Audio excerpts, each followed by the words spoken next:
할렐루야. 아멘. 오늘도 우리 하나님께서 우리와 함께 하십니다. 아멘. 하나님과 동행하면 우리의 길이 형통합니다. 아멘. 참 오늘 하나님 말씀 사무엘하 14장 말씀 듣겠습니다. 찬송가 445장. 태산을 넘어 험곡에 가도 빛 가운데로 걸어가네. 태산을 넘어 험곡에 가도 빛 가운데로 걸어가면 주께서 항상 지키시기로 약속한 말씀 변치 않네. 하늘의 영광 하늘의 영광 나의 맘속에 차고도 넘쳐 할렐루야를 힘차게 불러 영원히 주를 찬양하리. 캄캄한 밤에 다닐지라도 주께서 나의 길 되시고 나에게 밝은 빛이 되시니 길 잃어버릴 염려 없네. 하늘의 영광 하늘의 영광 나의 맘속에 차고도 넘쳐 할렐루야를 힘차게 불러 영원히 주를 찬양하리. 광명한 그 빛 마음에 받아 명랑한 천국 바라보고 할렐루야를 힘차게 불러 날마다 빛에 걸어가리. 하늘의 영광 하늘의 영광 나의 맘속에 차고도 넘쳐 할렐루야를 힘차게 불러 영원히 주를 찬양하리.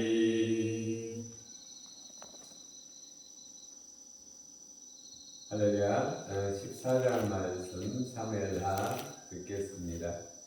스루야의 아들 요압이 왕의 마음이 압살롬에게로 향하는 줄 알고 두바에 사람을 보내 거기서 지혜로운 여인 하나를 데려다가 그에게 이르되 청하건대 너는 상주가 된 것처럼 상복을 입고 기름을 바르지 말고 죽은 사람을 위하여 오래 슬퍼하는 여인같이 하고 왕께 들어가서 그에게 이러이러하게 말하라 하고 요압이 그의 입에 할 말을 넣어주니라. 두바 여인이 왕께 아뢰일 때에 얼굴을 땅에 대고 엎드려 이르되 왕이여 도우소서 하니 왕이 그에게 이르되 무슨 일이냐 하니라. 대답하되 나는 진정으로 과부니이다. 남편은 죽고 이 여종에게 아들 둘이 있더니 그들이 들에서 싸우나 그들을 말리는 사람이 아무도 없으므로 한 아이가 다른 아이를 쳐 죽인지라. 온 족속이 일어나서 당신의 여종 나를 핍박하여 말하기를 그의 동생을 쳐 죽인 자를 내놓으라. 우리가 그의 동생 죽인 죄를 갚아 그를 죽여 상속자가 될 것까지 끊겠노라 하오니 그러한즉 그들이 내게 남아있는 숯불을 꺼서 내 남편의 이름과 씨를 세상에 남겨두지 아니하겠나이다 하니 왕이 여인에게 이르되 내 집으로 가라. 내가 너를 위하여 명령을 내리리다 하는지라. 두고와 여인이 왕께 아뢰되 내 주 왕이여 그 죄는 나와 내 아버지 집으로 돌릴 것이니 왕과 왕위는 허물이 없으리이다. 왕이 이르되 누구든지 내게 말하는 자를 내게로 데려오라. 그가 다시는 너를 건드리지도 못하리라 하니라. 여인이 이르되 청하건대 왕은 왕의 하나님 여호와를 기억하사 원수 갚는 자가 더 죽이지 못하게 하옵소서. 내 아들을 죽일까 두렵나이다 하니 왕이 이르되 여호와께서 살아계심을 두고 맹세하노니 내 아들이 머리카락 하나도 땅에 떨어지지 아니하리라 하니라.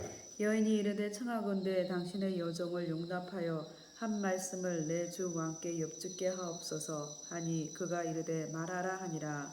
여인이 이르되 그러하면 어찌하여 왕께서 하나님의 백성에게 대하여 이 같은 생각을 하셨나이까? 이 말씀을 하심으로 왕께서 죄 있는 사람같이 되심은 그 내쫓긴 자를 왕께서 집으로 돌아오게 하지 아니하심이니이다. 우리는 필경 죽으리니 땅에 쏟아진 물을 다시 담지 못함 같을 것이오나 하나님은 생명을 빼앗지 아니하시고 방책을 베푸사 내쫓긴 자가 하나님께 버린 자가 되지 아니하게 하시나이다. 이제 내가 와서 내 주 왕께 이 말씀을 여쭙는 것은 백성들이 나를 더럽게 함으로 당신의 여종이 스스로 말하기를 내가 왕께 여쭈오면 혹시 종이 청하는 것을 왕께서 시행하실 것이라. 왕께서 들으시고 나와 내 아들을 함께 하나님의 기업에서 끊을 자의 손으로부터 주의 종을 구원하시리다 함이니이다.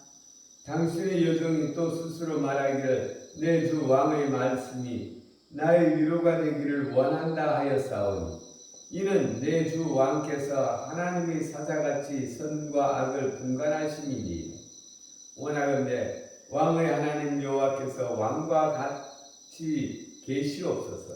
왕이 그 여인에게 대답하여 이르되 바라노니 내가 네게 묻는 것을 내게 숨기지 말라. 여인이 이르되 내 주 왕은 말씀하옵소서. 왕이 이르되 이 모든 일이 요압이 너와 함께 하였느냐 하니 여인이 대답하여 이르되 내 주 왕의 살아계심을 두고 맹세하옵나니 내 주 왕의 말씀을 좌로나 우로나 옮길 자가 없으리이다. 왕의 종 요압이 내게 명령하였고 그가 이 모든 말을 왕의 여종의 입에 넣어주었사오니 이는 왕의 종 요압이 이 일의 형편을 바꾸려 하여 이렇게 함이니이다. 내 주 왕의 지혜는 하나님의 사자의 지혜와 같아서 땅에 있는 일을 다 아시나이다 하니라. 왕이 요압에게 이르되 내가 이 일을 허락하였으니 가서 청년 압살롬을 데려오라 하니라. 요압이 땅에 엎드려 절하고 왕을 위하여 복을 빌고 요압이 이르되 내 주 왕이여 종의 구함을 왕이 허락하시니 종이 왕 앞에서 은혜 입은 줄을 오늘 아나이다 하고 요압이 일어나 그 술로 가서 압살롬을 데리고 예루살렘으로 오니 왕이 이르되 그를 그의 집으로 물러가게 하여 내 얼굴을 볼 수 없게 하라 하매 압살롬이 자기 집으로 돌아가고 왕의 얼굴을 보지 못하니라. 온 이스라엘 가운데에서 압살롬같이 아름다움으로 크게 칭찬받는 자가 없으니 그는 발바닥부터 정수리까지 흠이 없습니다. 그의 머리털이 무거움으로 연말마다 깎았으며 그의 머리털을 깎을 때에 그것을 달아본 적 그의 머리털이 왕의 저울로 200세겔이었더라. 압살롬이 아들 셋과 딸 하나를 낳았는데 딸의 이름은 다말이라. 그의 얼굴이 아름다운 여자더라. 압살롬이 이태 동안 예루살렘에 있으되 왕의 얼굴을 보지 못하였으므로 압살롬이 요압을 왕께 보내려 하여 압살롬이 요압에게 사람을 보내 부르되 그에게 오지 아니하고 또 다시 그에게 보내되 오지 아니하는지라. 압살롬이 자기의 종들에게 이르되 보라 요압의 밭이 내 밭 근처에 있고 거기 보리가 있으니 가서 불을 지르라 하니라.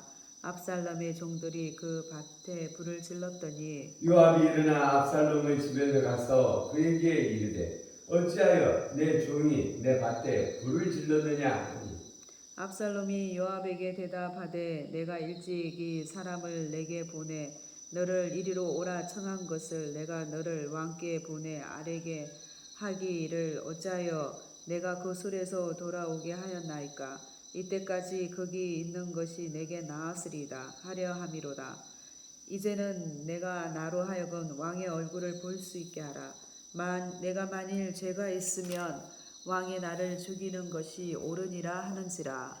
요압이 왕께 나아가서 그에게 아뢰니 왕이 압살롬을 부르니 그가 왕께 나아가 그 앞에서 얼굴을 땅에 대어 그에게 절하며 왕이 압살롬과 입을 맞추니라. 아멘. 아멘.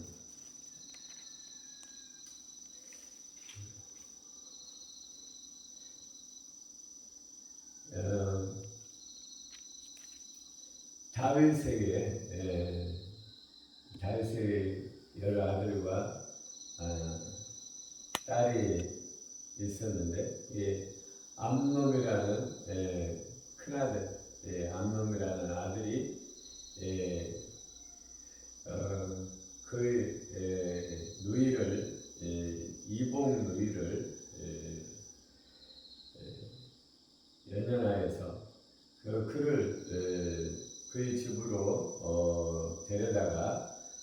과자를 만들어주게 하라고 다윗 왕 자기 아버지에게 청합니다. 그래서 다윗이 그렇게 하라고 하여서 그 딸이 그 이복 오빠에게 가서 과자를 만들어주는데 겁탈당하죠.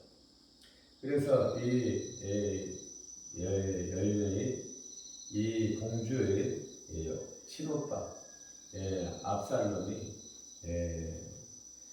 크게 분이 일어나지만 참고 기다렸다가 그를 죽이게 됩니다. 그리고 그는 그의 외가로 피신하죠. 그리고 이제 세월이 3년이나 흘렀습니다. 근데 이 요압이 다윗을 보니까 이제 세월이 흘러서 그의 아들 암논 왕자가 죽은 것은 이제 슬픔이 좀 덜하여지고 이제 이 셋째 아들 압살롬을 생각하는 것이 보여서 그를 어떻게 하면 데리고 올까 생각하다가 꾀를 내어서 오늘 이 사무엘하 14장 압살롬이 한 여인에게 그 꾀를 집어넣어서 이 상황을 객관적으로 볼 수 있도록 이 여인에게 말을 넣어주는 것이죠. 그래서 이 다윗이 그의 감정, 내 큰아들을 죽인 이 압살롬에 대한 그 미움, 그것을 이제 벗어버리고 그의 한 아들로서 다시 받아들일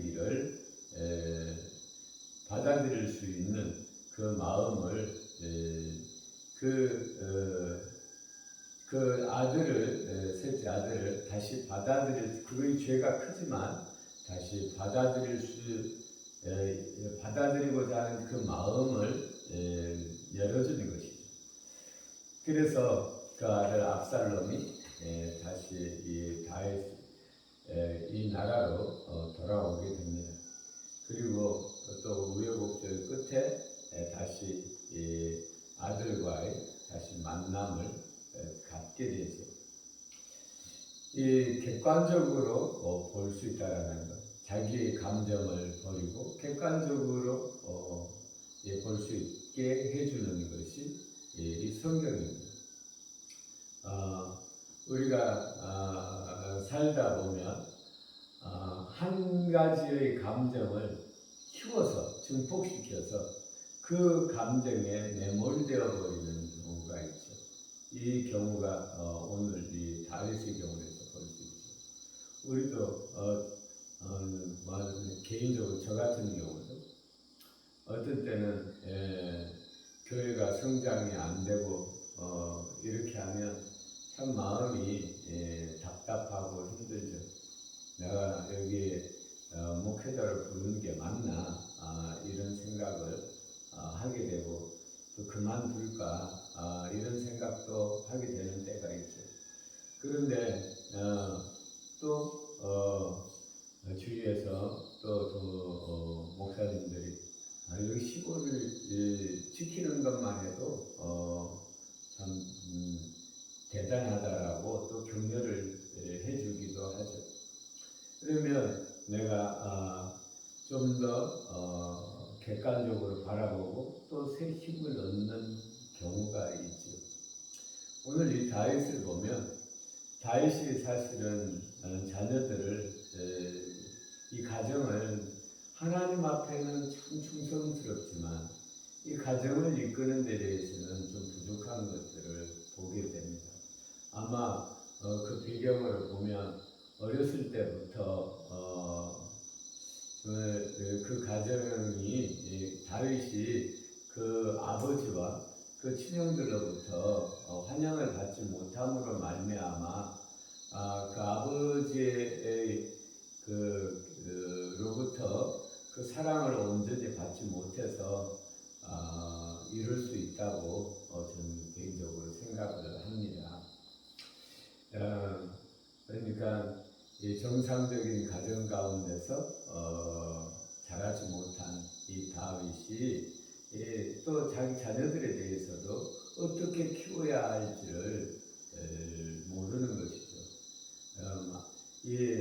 그 전에 암논이 이렇게 범죄했으면 따끔하게 상대방이 용납할 만큼 야단을 쳐서 바로 잡았어야 되는데 그런 것도 아니고 그냥 위야무야 넘어갔죠. 그러니까 압살롬이 암논을 쳐 죽이게 된 그런 사태까지 사실은 벌어지게 된 것이죠. 그러면 오늘 이 사건을 통해서 우리가 받는 교훈은 무엇인가? 우리가 사태를 우리가 당하고 있는 그 일들을 객관적으로 바라볼 수 있는 것이 필요하다. 우리가 어떤 일을 당하면 우리에게 와서 이런저런 말로 위로하는 사람도 있고 이런저런 말로 충고해주는 사람이 있죠. 그럴 때 나 혼자의 그 감정에 매몰되어 있을 것이 아니라 객관적으로 우리가 그것을 받아들일 수 있는 그런 마음이 필요합니다. 사람의 말을 받아들일 수 있어야 보이지 않는 하나님의 음성도 들을 수가 있는 것이죠. 어떤 사람들은 내 자녀가 좀 공부를 못한다, 또 말을 안 듣는다 해가지고 얼마나 분개하고 힘들어하는 사람들이 있죠. 근데 우리 주위에 보면 또 장애아를 키우는 그런 분들도 있죠. 그런 분들 얼마나 숭고합니까? 근데 그런 분들은 우리보다 더 사정이 안 좋아도